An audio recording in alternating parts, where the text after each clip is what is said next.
Lesson 62, comparing box plots. We will be able to compare parallel box plots. This is just something that's, as I said, comes up in the next topic, so I thought it would be good to teach it to you guys now. Heads up, by the way, today's fact: the oldest living horse in the world lived to the age of 62 years old. He was named Old Billy. Now, I actually had to look this up because I thought 62 years old, so why is that important? Most horses only live to 25 or 30. So to live to 62 means that the horse lived like twice his normal lifetime, so that's pretty impressive. There's a picture, or actually a painting of the horse down here. I think this horse lived in the 1980s or earlier, so it's like, I can't remember exactly. So it's not a new, it wasn't a new sort of thing. Like, it's not like, oh, this is 2015 the horse died. This is like a while ago, but still had the world record. Yeah, that's a good question. Did they call him Old Billy after, like, was he called Billy when he was younger and then he became Old Billy by the time he got to like 30 or something? I don't really actually know. That would make sense to do it that way because, I always look at the people that you always look at like people that have old people names, like Doris or something, and you think to yourself, at one point you were a baby. At one point there was a baby called Doris, and it's just like, yeah, that'd be a bit. And you're like, how did you get, like, you were born with an old person name? Saying that though, I have actually an old high school friend of mine called Edwina, and she was a really good friend of mine. I haven't seen her in years, but she's got a really Edwina is a very old person name, but it's like, I don't think of that as an old person name because yeah, Gertrude, Barbara. Yeah, I haven't met a Barbara. I've met a couple of Barbaras before, but I've never met a Barbara under 30 years old. Never met a Barbara under 20 years old. So yeah, yeah. Was he when he was young? Would he have been called Young Billy? So was he Young Billy, then Billy, then the other one that's always great to talk about with that is Robert. I'm not sure if you ever heard of Robert because like Robert can get shortened to Bob. So it's like when they were young, when they were young, Roberts can be called Bobbies, and then Bob, and then Rob, and then Robert or Robbie, and then when they get really old, they become Robert, and then Bob or something like that. It's like they can change their name as they go as they get older. Yeah, Bobby, exactly. I was when I was younger, I was Maddie. Um, and then as I got older, it became Matt, and then it became Matthew, and then who knows? Same with many other names too. But yeah, all right. So let's jump into the actual name. Yeah, I know Bobby from Robert. You could go the other way too. So the last time I took you guys for a lesson, what we did was we went through box plots. Now, when we went through box plots, what we did is what we did was we talked about the vocabulary. We said, just quickly, heads up, minimum, lower, upper. We're going to give them names Q1, Q2, Q3. And the fact that I gave you guys using Q1 and Q3 in that example sort of shows me that you guys sort of know what that means. You can actually adapt to that pretty easily. We then walked through the whole this idea here, because I have a lot of students that had got this idea wrong in the past, and that's why I spent a lot of time talking about it. It's just like dealing with data.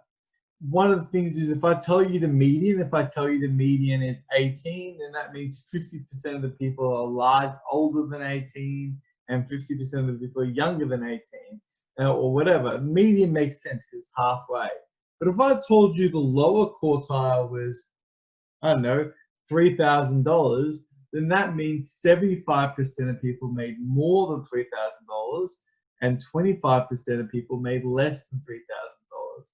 Because remember, the lower quartile represents the bottom 25%.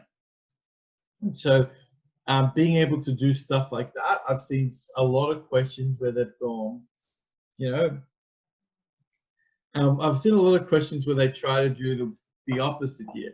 They'll be like, oh, 75% of people, let's just say, have, I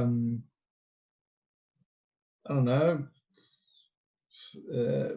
have 12 at least, have at least 12,000 saved or something like that. I don't know. So that means that what you would do is you would say, well, therefore, Q1 is $12,000. And so you could then say, well, Q2, what is Q3? Q2 might be, I don't know, like 24,000. I don't know. But you know the Q1 is 21,000 because of this fact that there is 75% above it. And so therefore there is only 25% below it. A lot of students made these kinds of mistakes. We did an example where we made a box plot just off this data. And then what we did was we looked at outliers. You can find an outlier by going 1.5 times the IQR. And what we usually do is we create an upper and a lower fence. What an upper and a lower fence is it means that we end up with these fences. And so if you have a value that sits above that fence, then it becomes an outlier. If you have a value that sits below the lower fence, it becomes an outlier.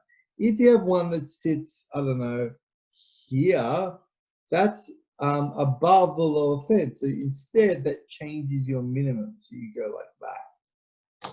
But you know, it doesn't matter too much. We talked about how to find the upper and lower fence, and then we did an example. And then I gave you guys 2H to work on. Today, what we're going to do is we're going to compare some of these box plots. So we're only going to do one example.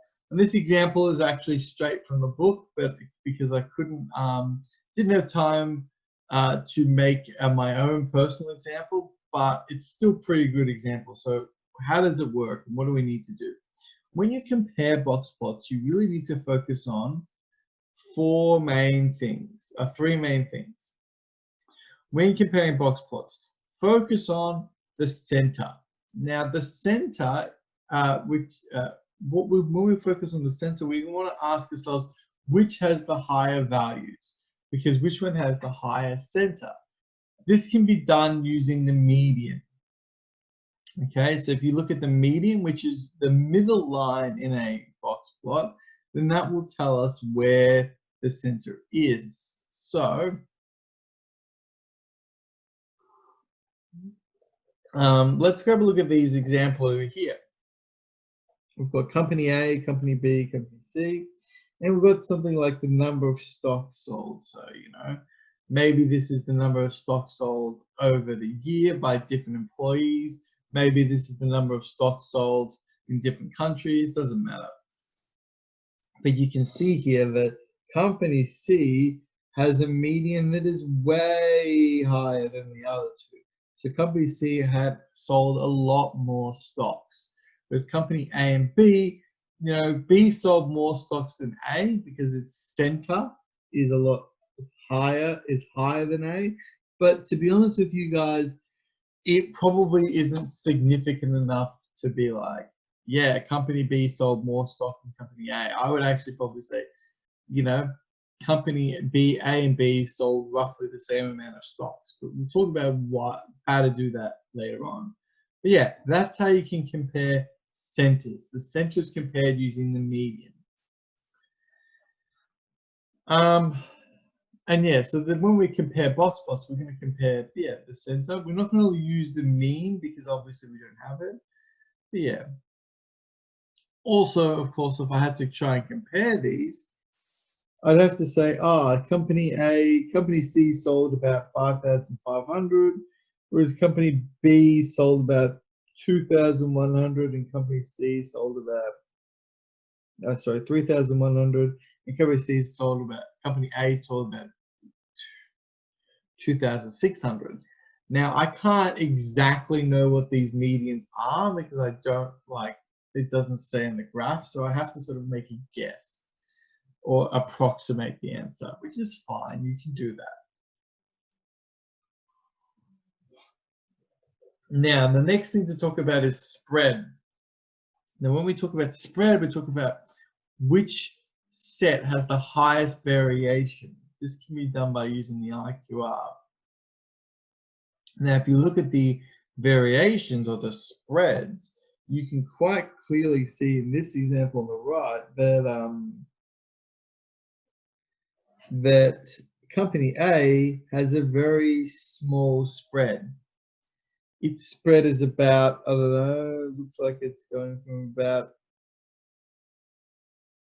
3,500 to 5,500, so it's about 2,000. Whereas if you look at company B, it's going from roughly around 600 all the way up to about 4,900. So that's going to be about like 4,000. That's about an IQR of 4,300. So if we look at variability, company B is the highest variability because it's literally like, you're literally comparing like a couple of thousand to 4,300, which is a bit crazy.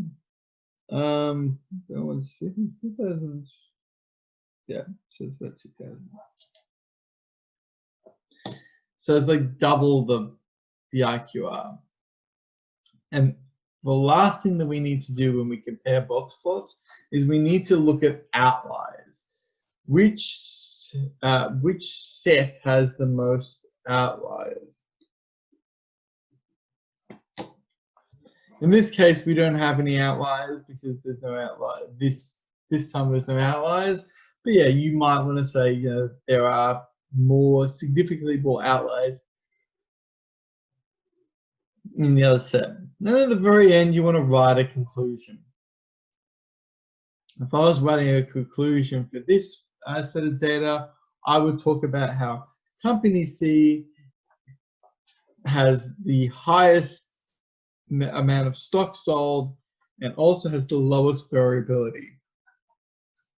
Whereas company A and B have sold roughly the same amount of stocks, but company B has a very large variability compared to the other two companies or something like that. As I said with you guys just at the start, the interquartile range and the median have to often be approximated. All those numbers that I wrote down for like the interquartile range, I'm just sort of mostly guessing them because obviously I can't know exactly if it's 4,600 or 4,650 or 4,651. I can't tell. So I just usually approximate them, but that's what you need to do when you try and compare box plots.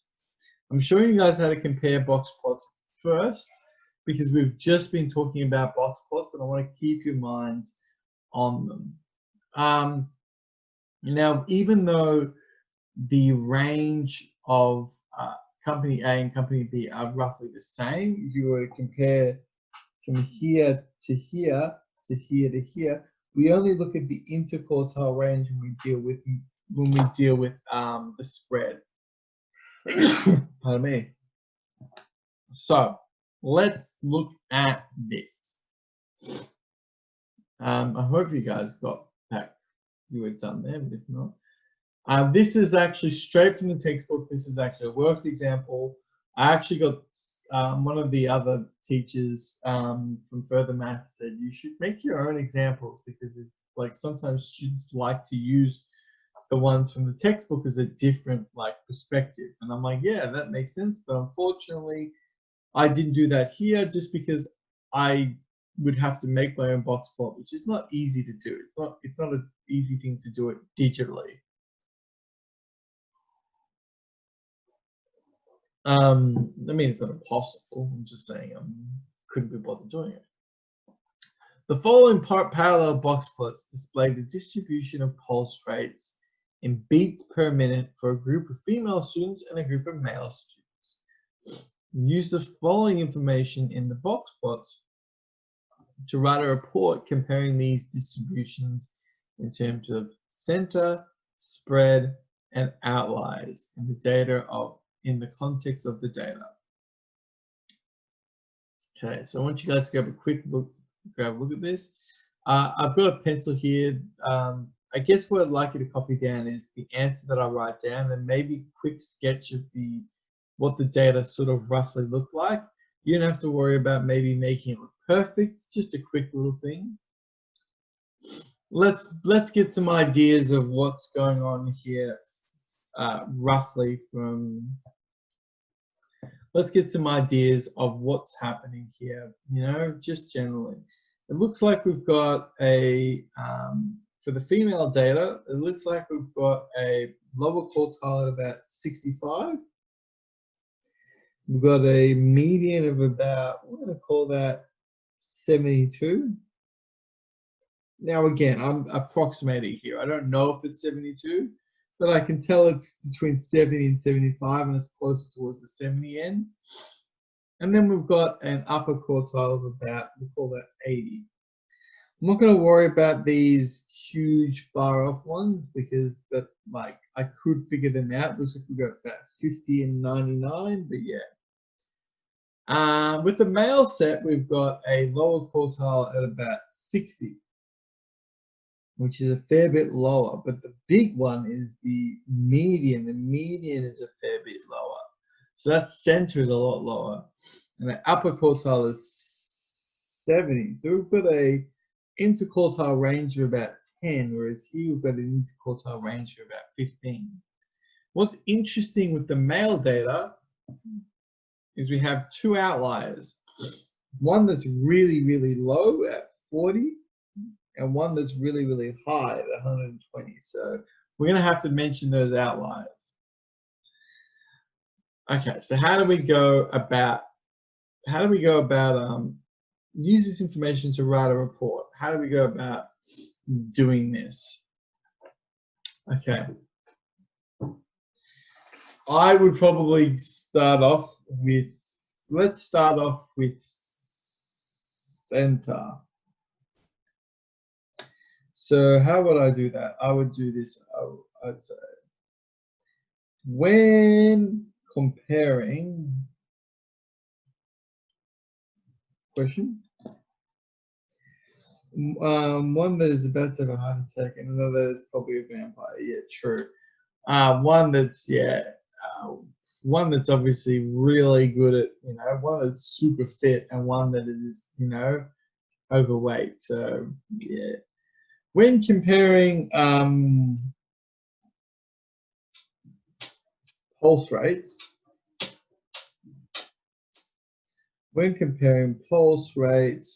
let's female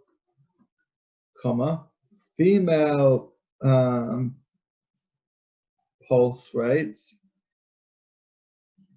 in beats per minute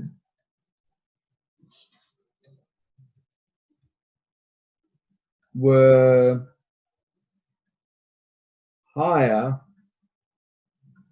than male pulse rates. And I'm actually going to write this.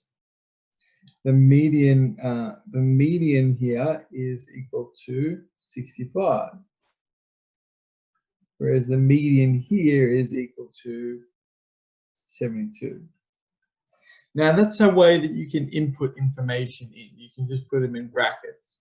So when comparing pulse rates, female pulse rates, median 72 beats per minute, were higher than the male pulse rates, median was 65. So that's comparing the center. Done. Tick. Let's now compare the variability, the spread. So I would say the data also showed more variability in female pulse rates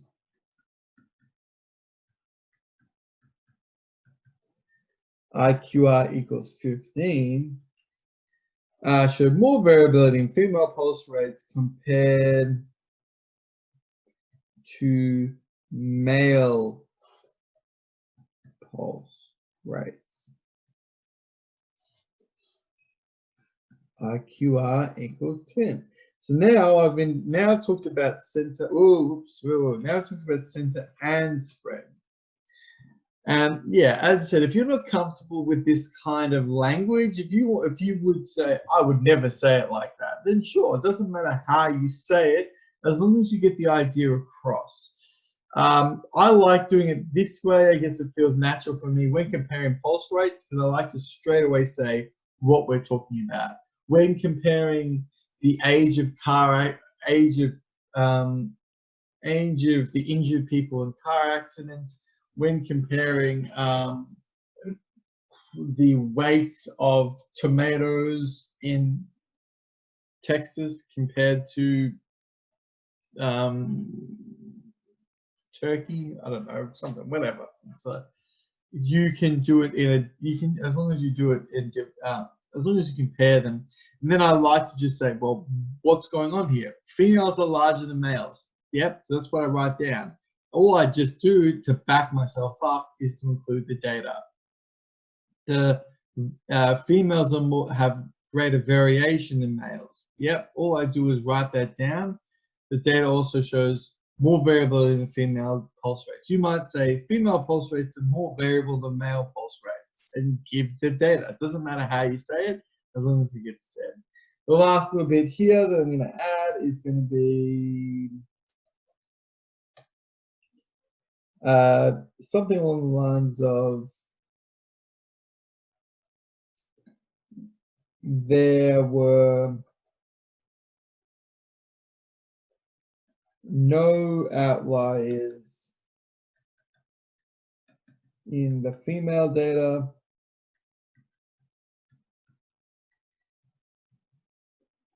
and the male data had one high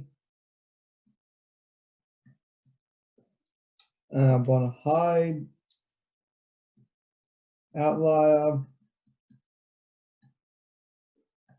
I'm going to call that one 40. No, sorry, one high outlier. So 120 and one low one, which was at 40. Done. Perfect. Oh crap, jeez, I just looked at my watch now. The lesson's pretty much over. So that's, gosh, all right. So that's how I would compare those two things.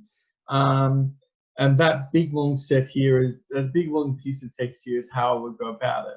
What I do want to finish up on, and I will put this up onto, put this up onto YouTube as well. So if you're sitting here being like, oh my God, so I don't have time to copy this all down, don't worry, I will also save it and I'll put it on probably this picture up onto the Google Classroom. What I do want to finish up on here is just quickly having a quick look at what the textbook actually suggested that you say. And when I say quick look, I mean like literally I've got like 20 seconds. So the textbook said pretty much the same thing. The median pulse rates for females, and they gave a answer in brackets is higher than that for males. It's pretty much what I said. Spread of pulse rates for females was higher than for males. They actually even used the same data. Perfect, cool. There are no female allies with male pulse rates of 40 and 120 were outliers. Yeah, pretty much same thing. In conclusion, the median And then you can combine all of these things together. So that's the one thing I didn't do, but because I wrote it in one sentence, it doesn't matter too much. In conclusion, the median pulse rates for females were higher than males' pulse rates, and female was generally more variable than male pulse rates, which is just the same as what we just sort of said. It's just they've repeated it without the numbers, which is okay. It's something that we can do here. So maybe I should have written down a conclusion at the end, but I was also running low on space, and I think I would have, if I would have been happy as long as we hit those three main ideas: center, spread, and outliers. That's the main thing, and that's 1, 2, and 3 does that. 4 is just a summary of 1, 2, and 1 and 2, pretty much. All right, ladies and gents, that brings us to the end of the lesson. I'm sorry for going a little bit over time. Hopefully your next teachers in period 2 don't yell at me too much.